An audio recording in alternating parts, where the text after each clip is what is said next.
Assalamualaikum warahmatullahi taala wabarakatuh dan salam sejahtera pada semua pelajar-pelajar yang sudi singgah di channel ini. Jadi jika Anda singgah di channel ini, Anda buka video ini maknanya Anda ingin belajar lah.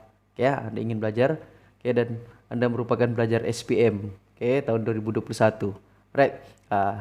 Jadi dalam video kali ini Cikgu akan sambung sejarah tingkatan 5 yaitu bab 3 Raja Berperlembagaan dan Demokrasi Berparlimen. Jadi dalam video sebelum ini Cikgu sudah cerita kan tentang sejarah, latar belakang, perlembagaan persekutuan. Lepas tu sekarang kita sambunglah, macam mana sistem pentadbiran negara kita. Sistem pemerintahan negara kita mengamalkan raja berperlembagaan dan demokrasi berparlimen. Apa pula tu raja berperlembagaan? Apa pula tu demokrasi? Campur lagi dengan parlimen kan. Jadi dalam bab ini kita akan belajar apa itu raja berperlembagaan dan demokrasi berparlimen. Jadi dalam bab 3 ini dalam bab 3 ini ada 5 subtopik. Ada 5 subtopik yang kita akan belajar. Yang pertama 3.1 yaitu latar belakang pemerintahan beraja dan demokrasi berparlimen. Kita belajar dia punya latar belakang. And then yang kedua, sejarah dan kedudukan institusi Majlis Raja-Raja. Sejak bila wujudnya nih Majlis Raja-Raja nih? Dan 3.3 yaitu yang di Pertuan Agong dan Raja dalam Perlembagaan Persekutuan. Bagaimana kedudukan yang di Pertuan Agong? Bila wujudnya jawatan yang di Pertuan Agong ini? Apa sebenarnya? Jadi dan juga apa kedudukan mereka dalam perlembagaan? Itu kita akan belajar. Dan 3.4 yaitu amalan demokrasi dan pengasingan kuasa. Apa itu demokrasi? Bagaimana kita mengamalkannya dan apakah itu pengasingan kuasa? Pembahagian kuasa. Dan yang terakhir 3.5 yaitu keunikan dan amalan demokrasi berparlimen di negara kita. Apa yang uniknya? Apa bezanya demokrasi berparlimen negara kita dengan negara-negara lain? Apa yang uniknya? Jadi itu kita akan belajar dalam bab ini. Tapi dalam video kali ini Cikgu akan cover untuk satu subtopik saja, 3.1 yaitu latar belakang pemerintahan beraja dan demokrasi berparlimen. Jadi kalau gabung semua panjang lah kan. Alright, jadi kita teruskan. Bab 3 ini Anda boleh tengok gambar parlimen.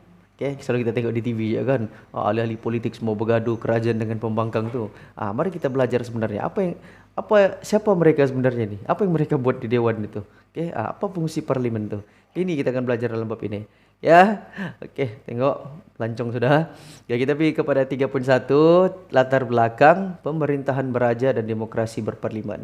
Jadi pemerintahan beraja merupakan tradisi yang berakar umbi dan menjadi teras kewujudan kerajaan Melayu.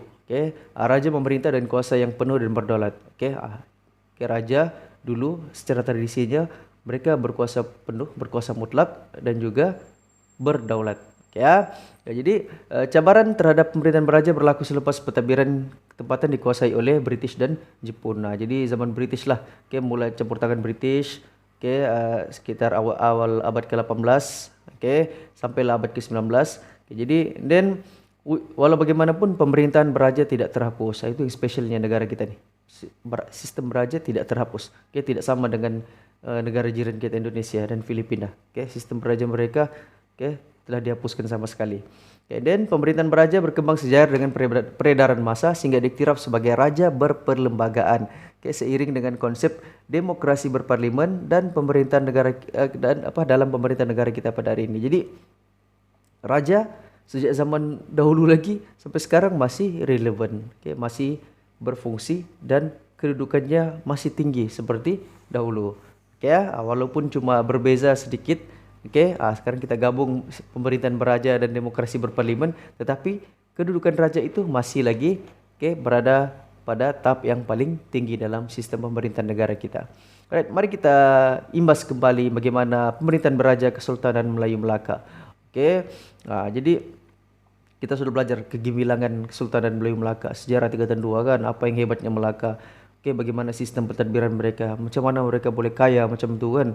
Emas penuh satu rumah tu. Kalau ada tu buku sejarah juga baca tu di Melaka ni dorang punya kaya tu.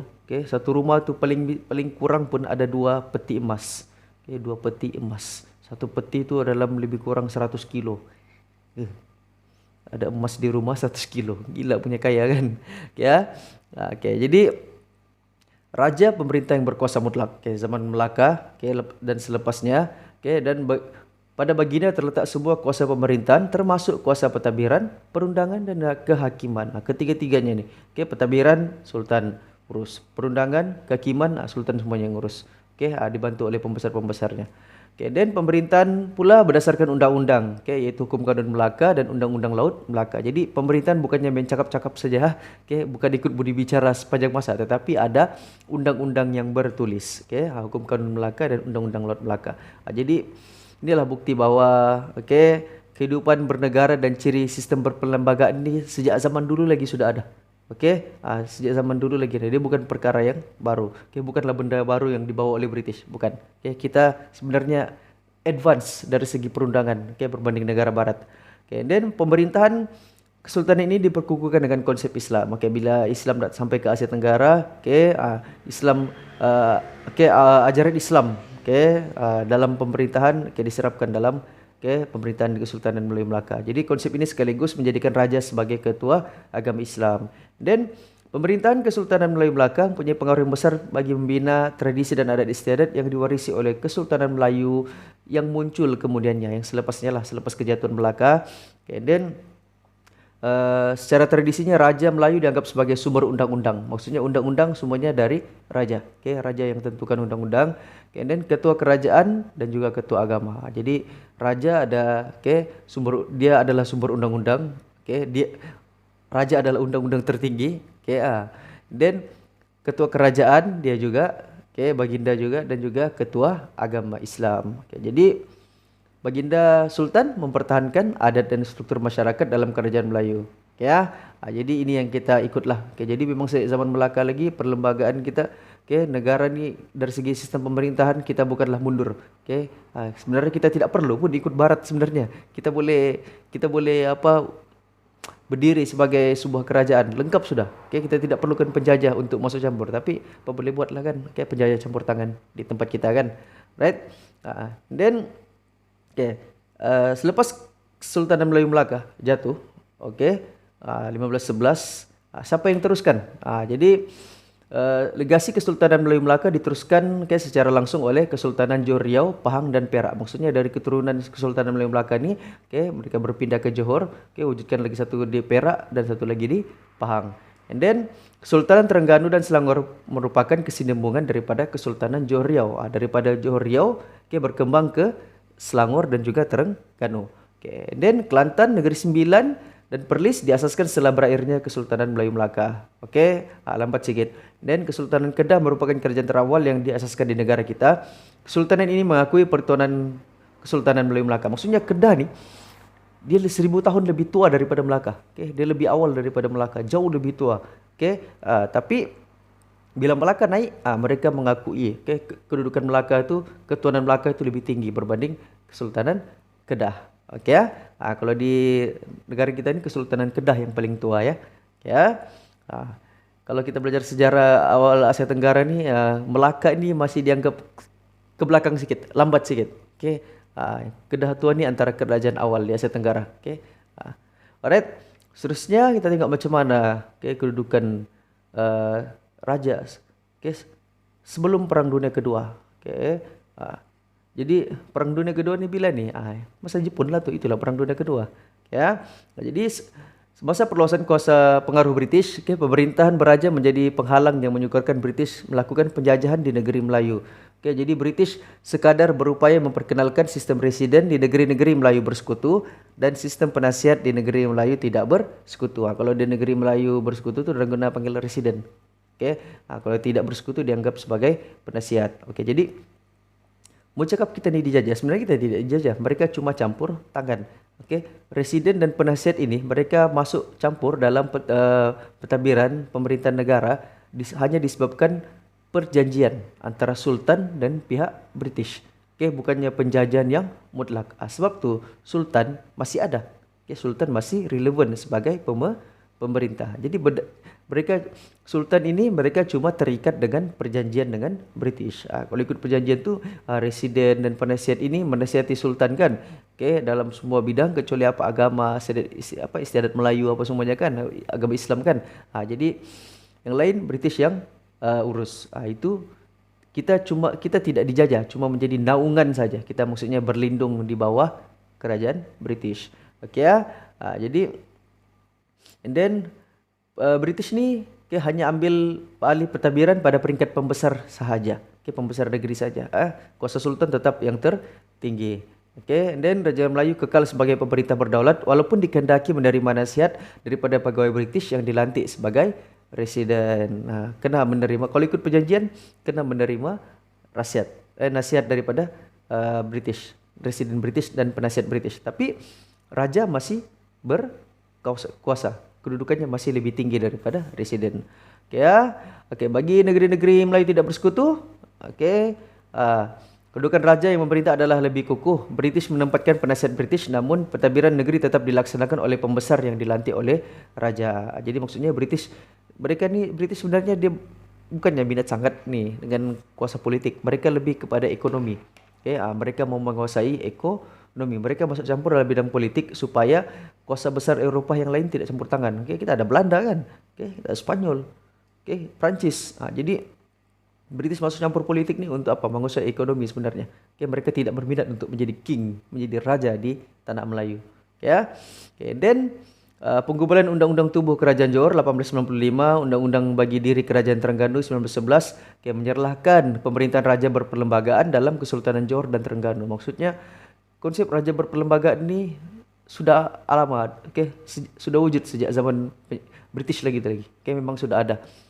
Even sebelum merdeka pun sudah ada. Ada raja, tapi ada perlembagaan. Raja yang buat tu perlembagaan dan raja pun ikut.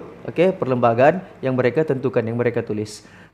Jadi penggubalan undang-undang tersebut berkait rapat dengan usaha raja pembesaran rakyat untuk menghalang perluasan kuasa British dan mengekalkan kedaulatan negeri. Jadi memang pintarlah raja-raja Melayu dahulu, supaya kedudukan mereka relevan, supaya institusi beraja ini kekal relevan. Sebab raja inilah pelindung kepada tanah Melayu sebenarnya.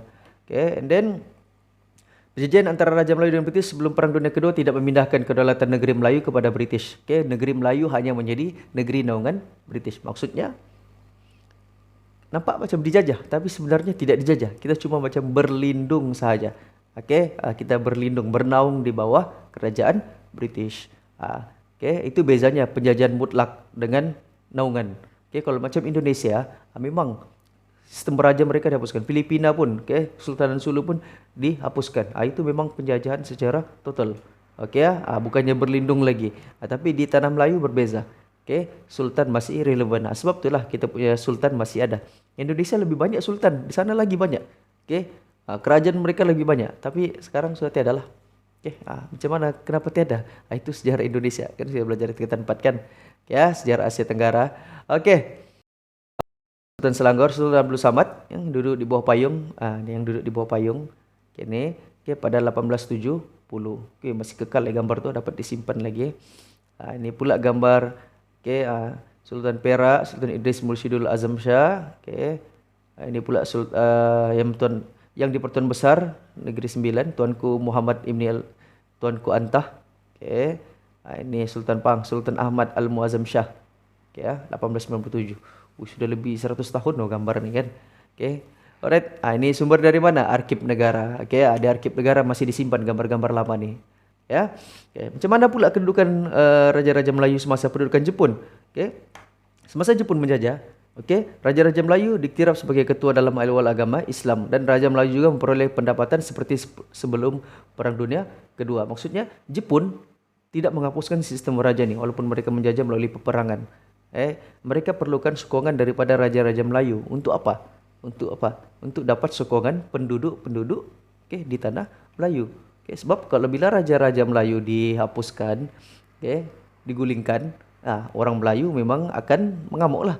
Jepun tidak dapat menarik hati sokongan orang-orang Melayu. Pandai juga Jepun ya.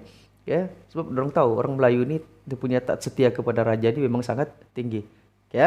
Oke, jadi penerapan tersebut diisytiharkan semasa persidangan Raja-Raja Tanah Melayu dan Sumatera, oke, dengan pemerintah tentara Jepun di Singapura pada Januari 1943. Oke, kedudukan Raja-Raja Melayu di negeri masing-masing diletakkan di bawah pengawasan Gubernur Jepun di Tanah Melayu. Lebih kurang sama macam zaman British juga lah.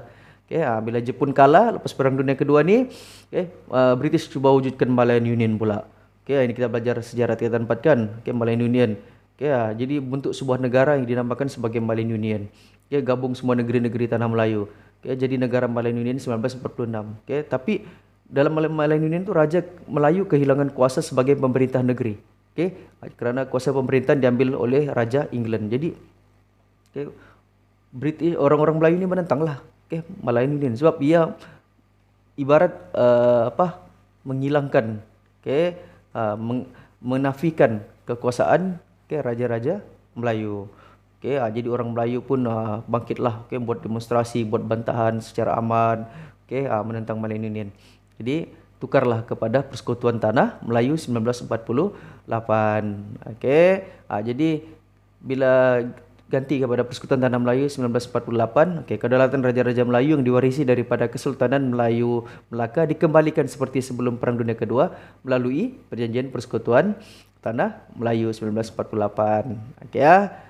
Ini undang-undang tubuh yang digubal oleh Raja-Raja Melayu bagi negeri masing-masing dan diguna pakai sehingga hari ini mengangkat Raja-Raja Melayu sebagai Raja berperlembagaan. Contoh ni Pahang, Kelantan. Jadi setiap negeri ada perlembagaannya sendiri. Jadi maksudnya raja itu berdaulat. Raja itu juga terikat kepada perlembagaan. Mereka yang buat itu perlembagaan, mereka ikut juga. Jadi Baginda Sultan dianggap sebagai raja berperlembagaan. Bukannya raja yang berkuasa mutlak, yang berkuasa atas budi bicara Baginda Sultan saja. Bukannya kata-kata sultan menjadi undang-undang, tetapi ada sistem tadbiran yang tersusun, ada perlembagaan yang bertulis yang diikuti oleh semua penduduk, pemerintah dan yang diperintah. Alright. Itu situasinya lah sebelum dan selepas Perang Dunia Kedua. Raja-Raja Melayu masih relevan.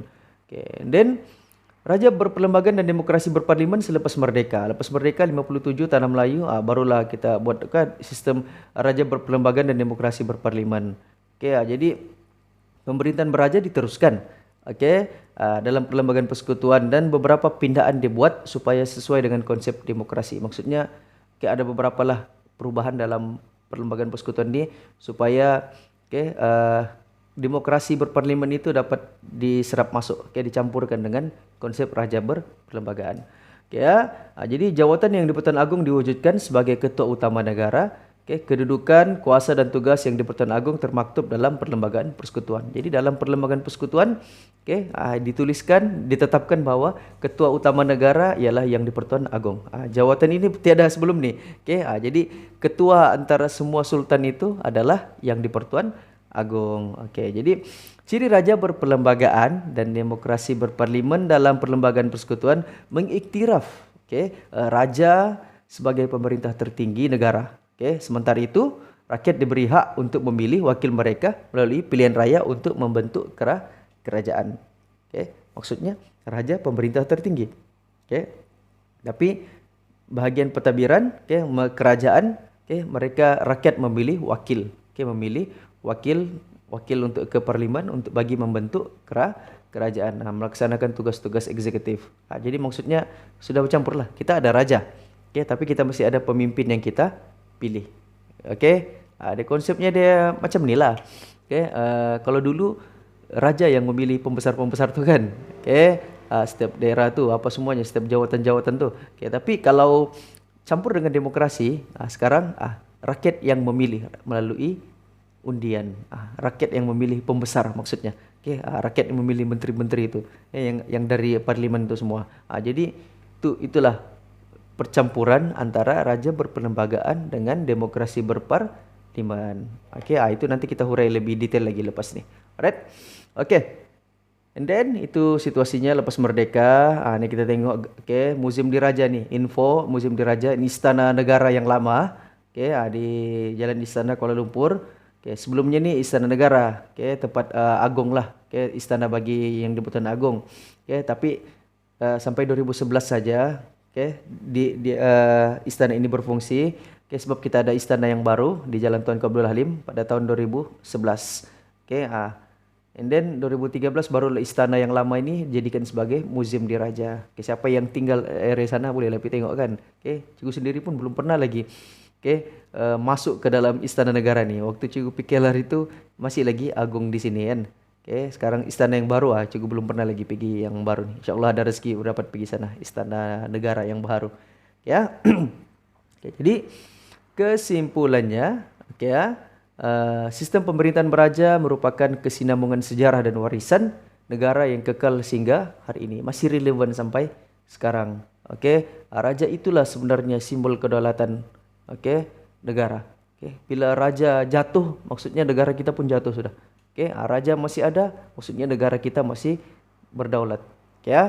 Jadi apabila kita bentuk negara yang baru, Persekutuan Tanah Melayu, lepas tu Sabah Sarawak, kita bergabung jadi bentuk Malaysia. Jadi kita menggambarkan sistem raja berperlembagaan dan kita campurkan dengan demokrasi berparlimen sesuai dengan peredaran masa. Jadi kita sebagai rakyat Malaysia kita kena pertahankanlah sistem ini. Ada banyak kelebihannya sistem raja berperlembagaan ini dan juga campur dengan demokrasi berparlimen. Biasanya negara yang ada raja berperlembagaan dan demokrasi berparlimen ini negaranya lebih aman. Situasinya lebih aman berbanding negara-negara yang diperintah secara demokrasi mutlak macam Amerika apa semua tu huru-hara susah sana tu. Kita ada raja, itu kelebihan kita. Itu sebenarnya satu kelebihan bukannya kekurangan. Alright. Jadi settle 3.1. Pasti kita sambung lagi 3.2 dan sejarah dan kedudukan institusi Majlis Raja-Raja. Kita tahu kan ada raja kan. Apa sejarahnya? Apa kedudukan mereka di dalam negara ini? Kita akan berkenalan jugalah dengan sultan-sultan, kita lihat apa sejarah mereka dan apa fungsi mereka sejak dahulu lagi. Sampailah sekarang. Jadi itu saja. Saya harap kamu faham. Kalau saya laju Anda boleh tengok balik. Kalau kurang faham boleh tanya cikgu Anda. Lepas ini kita sambung lagi di video akan datang 3.2 sejarah dan kedudukan institusi Majlis Raja-Raja. Apa itu Majlis Raja-Raja? Kita jumpa lagi di video akan datang. Bye bye.